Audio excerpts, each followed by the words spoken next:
Hola, bienvenidos a Asuntos Públicos. Hoy empezamos una nueva temporada de este programa que ya lleva 13 años en el aire. Y Silvia, Mabel, bueno, vamos directamente al análisis porque han sido estas últimas semanas muy movidas para la sociedad argentina y a la fecha de hoy empieza el año económico, ¿no? Y parece que también el político, porque venimos de varios días de movilizaciones, marchas y protestas diversas de distintos sectores en una coyuntura que se presenta bastante complicada. Sí, la complicación es evidente porque el malestar es creciente y lo que se verifica de manera irrefutable es justamente la necesidad de manifestarse de distintos sectores de la sociedad frente a una situación económica y social que está siendo muy complicada y muy problemática. Y bueno, desde la marcha de los docentes que reclaman nada más ni nada menos que el cumplimiento de la ley que establece la fijación de paritarias a nivel nacional. Es una ley sancionada por el Congreso y que aparentemente no hay voluntad del gobierno de cumplirla. Eso demostró una movilización muy grande el lunes, luego la movilización de la CGT, y eso podríamos conversar un poquito más allá de las internas políticas que puedan existir y atravesar al peronismo. Lo que hay en esta etapa es una gran y una enorme necesidad de expresar dentro de la sociedad demandas muy claves, ¿no? Sí, vamos a organizarnos y la primera mitad del programa vamos a dedicarnos un poco a la política, ¿no? Porque parecía el año pasado que el gobierno tenía el control de la situación, había un gran consenso, por lo menos eso están diciendo los economistas políticos, y como digamos, una forma de que la sociedad decía, bueno, vamos a esperar, ¿no? Esta gente quiere hacer las cosas distintas. Ahora lo que está ocurriendo, hay como cierto desencanto y el gobierno parece estar más a la defensiva que antes, donde se mezclan obviamente las cuestiones económicas que son muy importantes por las demandas salariales, ¿no? Pero ¿vos tenés esa sensación, Silvia? Sí, bueno, también hay un malestar dentro de los sectores industriales, que es bastante manifiesto. Ayer justamente hubo una reunión en la Unión Industrial donde las cámaras del interior llevaron quejas fuertes, es decir, apertura de importaciones, un dólar que no alcanza, hay empresarios que ya están pidiendo un dólar de 19 pesos. Las quejas por el componente impositivo de los productos es ya generalizada, aún en el campo se quejan del nivel de impuestos y por supuesto el llamado costo argentino, logística, etcétera. Entonces, el sector empresario que apoyó abiertamente al gobierno y que tuvo un compás de espera, si querés, el año pasado, este año hace visible las quejas. Lo que pasa que, a diferencia del gobierno de Cristina Kirchner, tienen canales de diálogo, es decir, son quejas donde se sienten escuchados, ¿no? Digamos, después, si eso se traduce en medidas concretas, da la impresión que no, por ahora, pero encuentran canales de diálogo. En eso el gobierno es más astuto, en el sentido que encuentra un sector con queja y aunque no se sepa, lo llaman a dialogar, tratan de alguna manera de contenerlo, en fin, claro, eso pasa en el sector empresario. El problema es que ahora empieza la cuenta regresiva. Claro, pareciera que el diálogo, ¿no? Realmente es una condición necesaria, pero no suficiente. Uno puede decir, claro, ¿me invitás a dialogar para tomar en cuenta lo que yo te digo o me escuchás amablemente y después hacer lo que vos querés? Si es así, ese diálogo tiene patas muy cortitas, ¿no? Claro, pero también ellos juegan al desgaste del conflicto. Me parece que en ese caso algunos sectores tendrían que tener un cierto cuidado, porque el desgaste del conflicto se genera una respuesta social a veces adversa, ¿no? No sé. Ahora, lo concreto es que en el sector empresario pymes y enormes sectores de uso intensivo de mano de obra, textiles, calzados, metalmecánica, salvo la que está vinculada al campo, están muy mal. Hay cierres, hay suspensiones todos los días, aunque el gobierno se aferra a las cifras de la seguridad social que indican que desde hace 3 meses el empleo dejó de caer y que comenzó a recuperarse. Pero lo cierto es que eso no se percibe. Claro, y ese fenómeno, ¿no? El gobierno dice, bueno, ya terminó la recesión, pero eso todavía no se percibe, como decís vos, en los bolsillos. La situación de empleo está cada vez más crítica. Sin embargo, yo estuve en la marcha de la CGT y pude ver como mucha combatividad. O sea, había la gente enojada. Había muchos docentes, por supuesto, que venían de una lucha anterior, pero como, digamos, enojadas y pidiendo además, bueno, el paro general, fecha del paro general, cosa que no ocurría hace unos años, ¿no? Sí, aparentemente la idea de la demanda, la pelea en las últimas escenas del palco y las piñas en las escenas violentas, ¿no? Que son, sí, pero siempre hacemos como qué pena que se agarren unas trompadas. Bueno, la pena es lo que está sucediendo realmente de fondo. ¿Por qué, si había un reclamo tan generalizado de las bases, que esta vez no es que son dirigencias irresponsables que van más allá de lo que la gente quiere, sino que al revés? En este caso lo que están pidiendo las bases de trabajadores es tener medidas mucho más firmes y contundentes. Mucho se notaba realmente en la plaza, muy mayoritariamente había una idea de plantar cara a un estilo de política económica que está perjudicando enormemente a sectores, porque cuando se plantean los esquemas generales de, bueno, bajó el empleo acá, pero sube acá, pero el que pierde el empleo acá, pierde el empleo acá, y no va a un sector rápidamente. Entonces la idea macro es muy, puede ser muy efectiva para analizar cuentas generales, pero para hablar de la situación concreta de la gente, el que pierde su trabajo en el sector textil es un obrero especializado en textil. Ahora, volviendo a la política, ¿no? Lo que empieza ahora es una cuenta regresiva hacia las elecciones de mitad de mandato, donde sí, el gobierno está sufriendo un desgaste, pero la oposición no parece tampoco tener ninguna figura ni ninguna propuesta convocante, ningún personaje, están todos muy indiferenciados, ¿no? Pero eso puede surgir. ¿Sí? ¿Te parece? Puede surgir.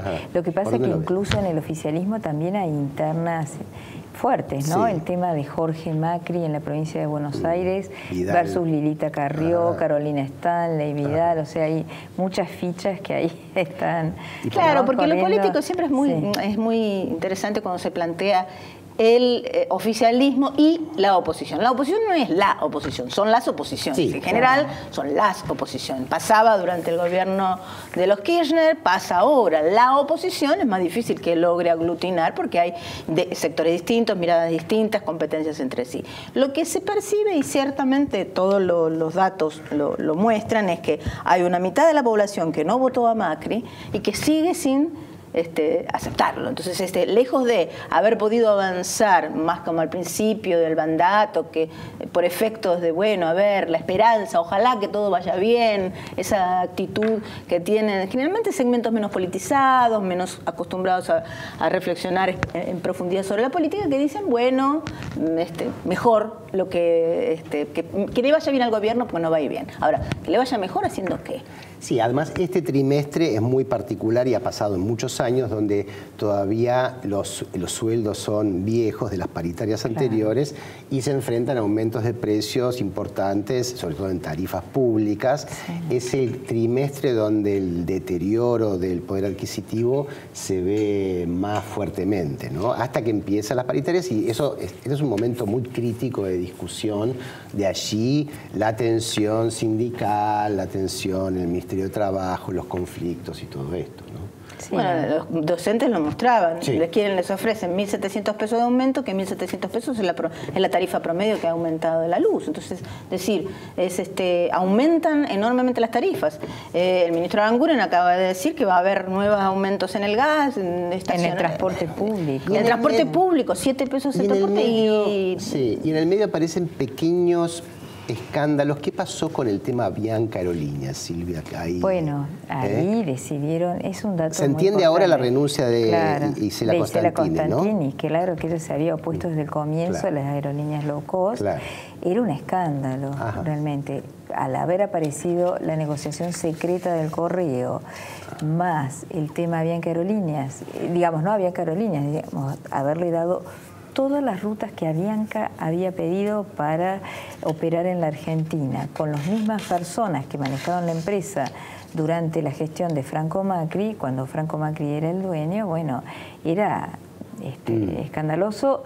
Reaccionaron. Da la impresión que este es un gobierno que juega un poco al límite y está muy preocupado internamente porque ellos son conscientes de esa mitad que no lo votó. Ellos han confesado, Hernán Iglesias Sila confesó en una reunión con empresarios que al gobierno le preocupa sobremanera esa porción, que ven que es una porción importante, pensante, comprometida, y dijo, no sabemos cómo llegar.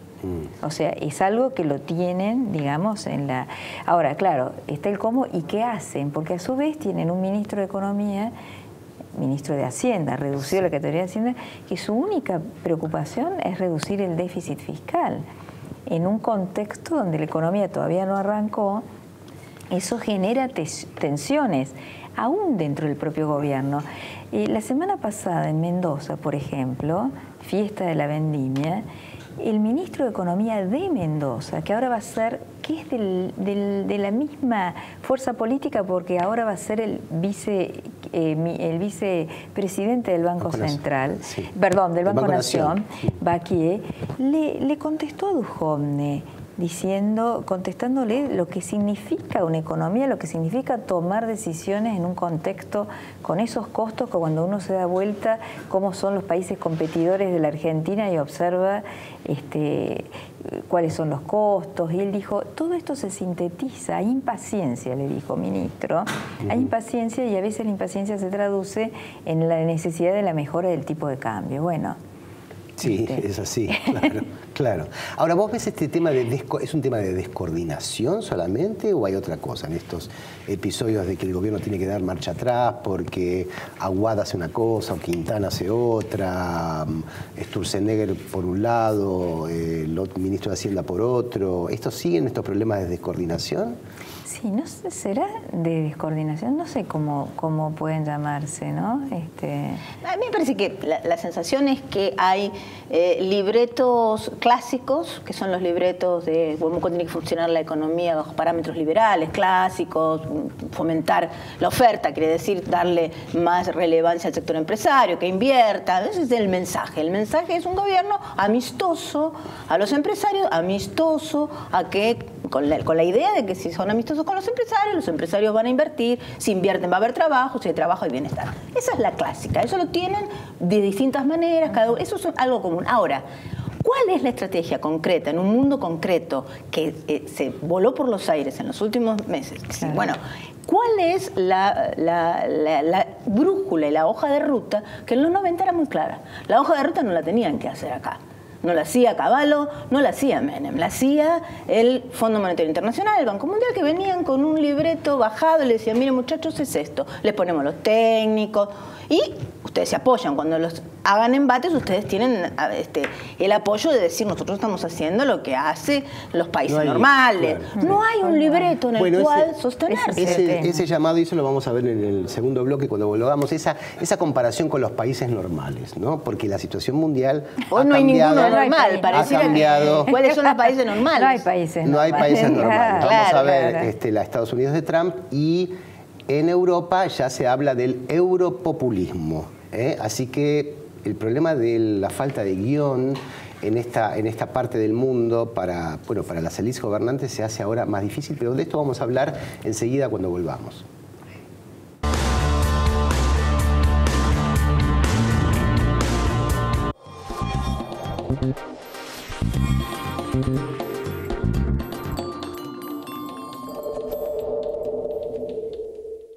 IRSA. Somos la mayor empresa argentina inversora en bienes raíces. IRSA. Líderes en real estate.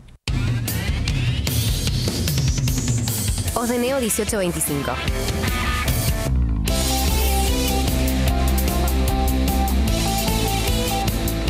regresamos.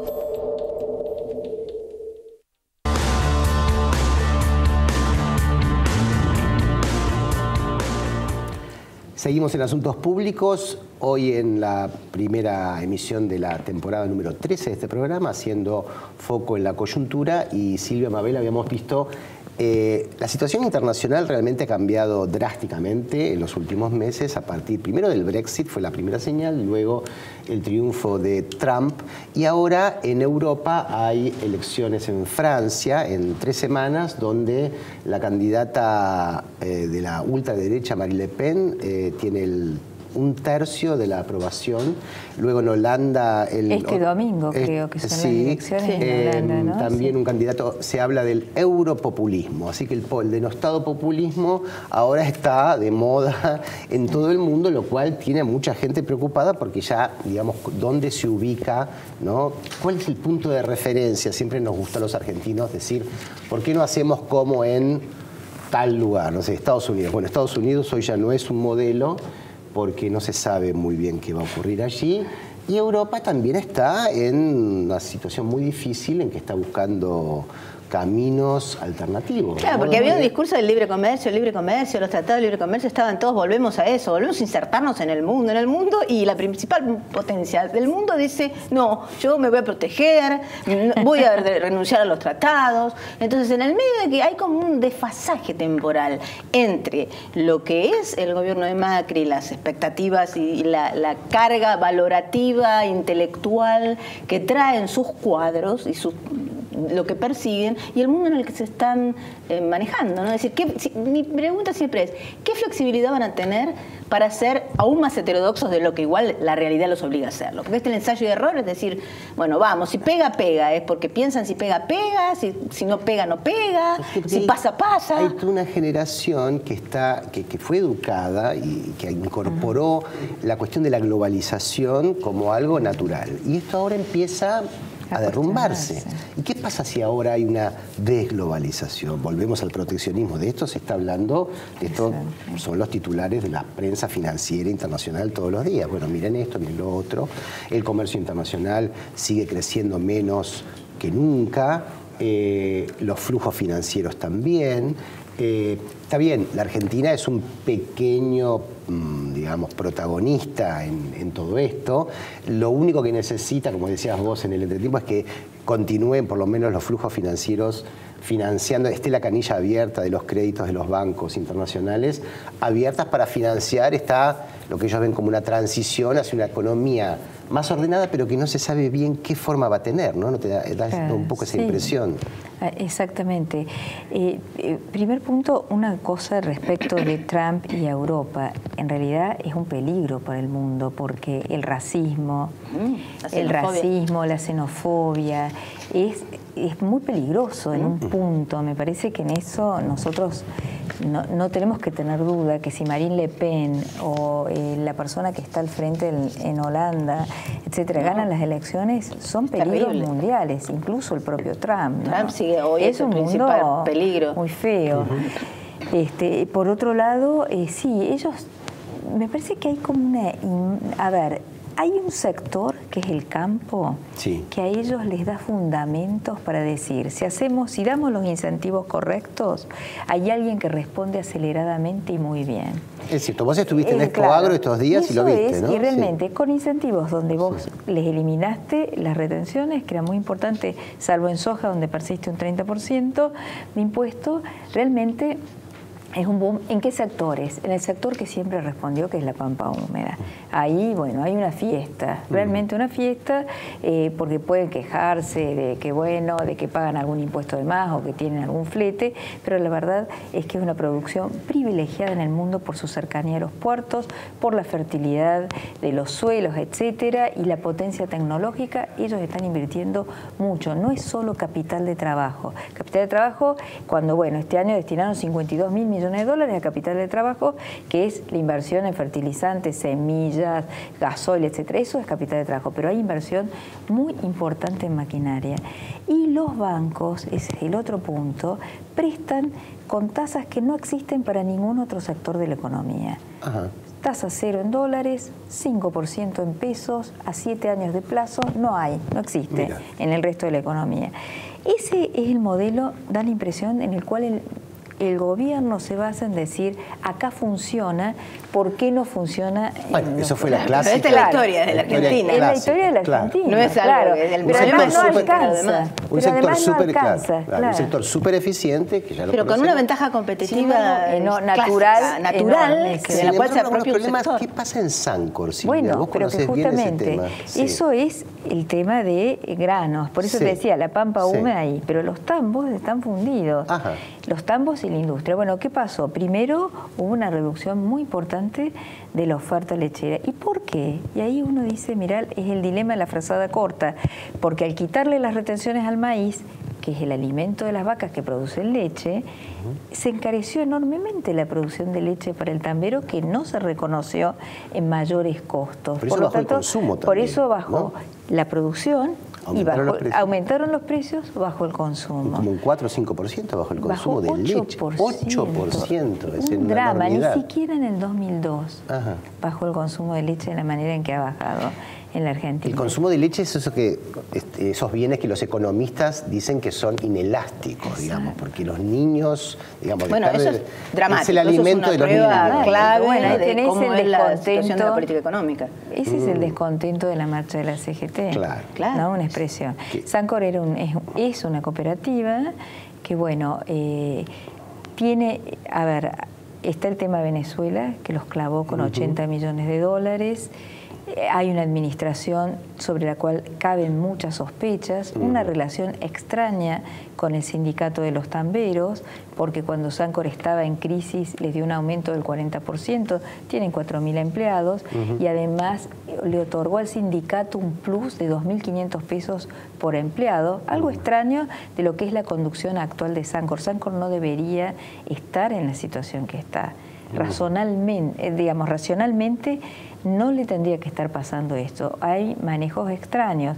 Vendió la parte más jugosa de su negocio a la empresa Vicentín en 100 millones de dólares y la plata nadie sabe dónde está. Entonces ahí hay un problema de crisis y un problema de otra índole. El Sancor es muy importante para las economías del interior, en Santa Fe, en Córdoba, tiene tremendamente mucho. Importante. Un concurso o algo peor de esa empresa sería un golpe fuerte a la economía, ¿no? Enorme, y además es una de las dos.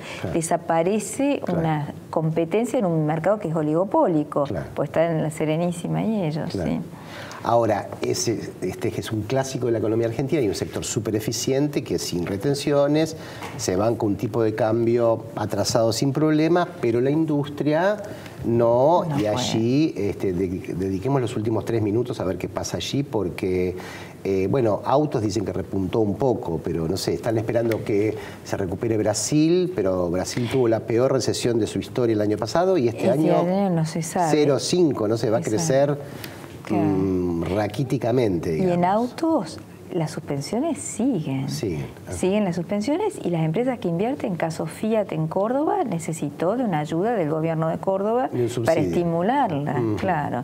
Que no es grave, digamos. Lo dio Cristina se lo dio a General Motors. No está mal que el gobierno haga política pública para que se invierta y se genere más trabajo. El tema es la claridad de poder hacerlo. Si está dentro de la batería de análisis del elenco gubernamental. Es decir, bueno, qué tipo de políticas están dispuestos a hacer dentro de la batería de elementos disponibles que tienen para hacer política económica y política en términos de, bueno, se discutió en estos días y que ayer no nos olvidemos de mencionar lo que significó el paro internacional de mujeres de ayer, que fue un paro importantísimo que se hizo no solo en la Argentina ya, sino en muchos países del mundo, donde las demandas ya aparecen no solo las demandas más clásicas de los sectores feministas, que siempre plantearon algunas demandas muy específicas, sino que amplió todo el movimiento, amplió a cuestiones económicas y sociales muy relevantes. Entonces me parece que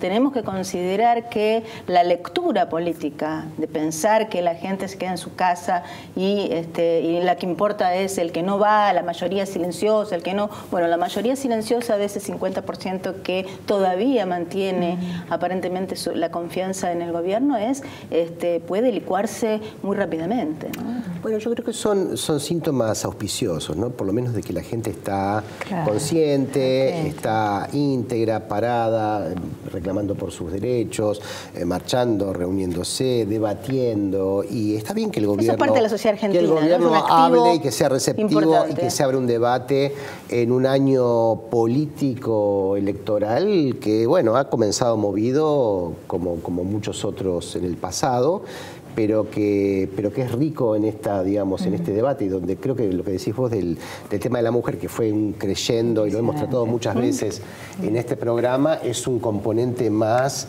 que se suma al debate de una sociedad como la Argentina, que es cada vez más compleja y problemática también. Pero, y activa, ¿no? Y una ciudadanía muy activa. Por eso seguiremos este año analizando la sociedad, que es lo que más nos gusta y que queremos compartir con ustedes. Esto fue Asuntos Públicos. Hasta el jueves que viene.